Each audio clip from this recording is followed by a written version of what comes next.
Bismillahirrahmanirrahim. Assalamualaikum warahmatullahi wabarakatuh. Saya Siti Anissa akan menjelaskan terkait materi dasar penyuluhan anti korupsi.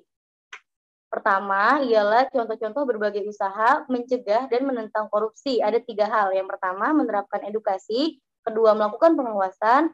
Ketiga, melakukan tindakan preventif. Kedua, tujuan akhir dari berbagai usaha pencegahan korupsi ialah agar penurunan tindak korupsi terjadi dan penurunan kerugian yang ditanggung oleh negara.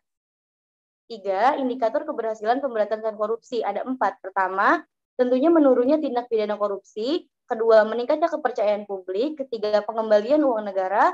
Keempat, peningkatan keefektifan sistem pengawasan pada instansi. 4, referensi negara yang anti korupsi. Ada 3. Pertama, Selandia Baru, Denmark, dan Finlandia. 5, dampak korupsi dalam berbagai bidang. Pertama, bidang ekonomi. Bidang ekonomi ini akan menurunkan produktivitas negara, lalu menurunkan rendahnya kualitas barang dan jasa. Bidang sosial masyarakat, ini akan menyebabkan terbatasnya akses bagi rakyat kecil, mahalnya harga barang dan jasa, dan meningkatnya kriminalitas. Lalu pada bidang birokrasi pemerintahan ada 2 hal, birokrasinya menjadi tidak efisien, lalu matinya etika sosial politik. Bidang lingkungan tentunya penurunan kualitas lingkungan hidup dan lingkungan manusia.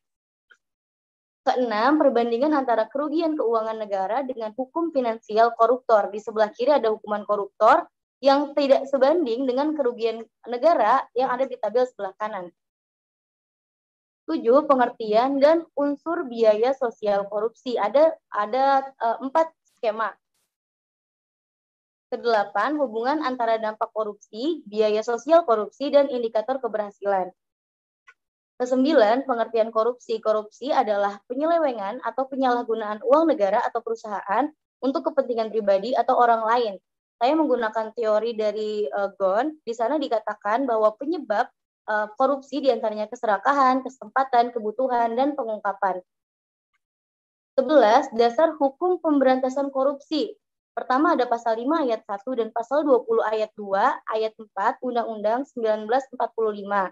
Kedua, Undang-Undang Nomor 8 Tahun 1981 tentang Hukum Acara Pidana. Ketiga, Undang-Undang Nomor 28 Tahun 99 tentang penyelenggaraan negara yang bebas dari korupsi, kolusi, dan nepotisme. Keempat, Undang-Undang Nomor 31 Tahun 99 tentang pemberantasan tindak pidana korupsi.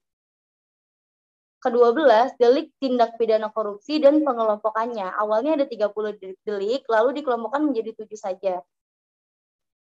13, perbedaan gratifikasi, uang pelicin, pemerasan, dan suap. Ini dibedakan berdasarkan 3 hal, inisiatif, waktu pemberian, dan kesepakatan. 14, strategi rencana aksi pemberantasan korupsi. Pertama, menentukan permasalahan. Kedua, menentukan strategi. Lalu yang terakhir adalah menjabarkan problem.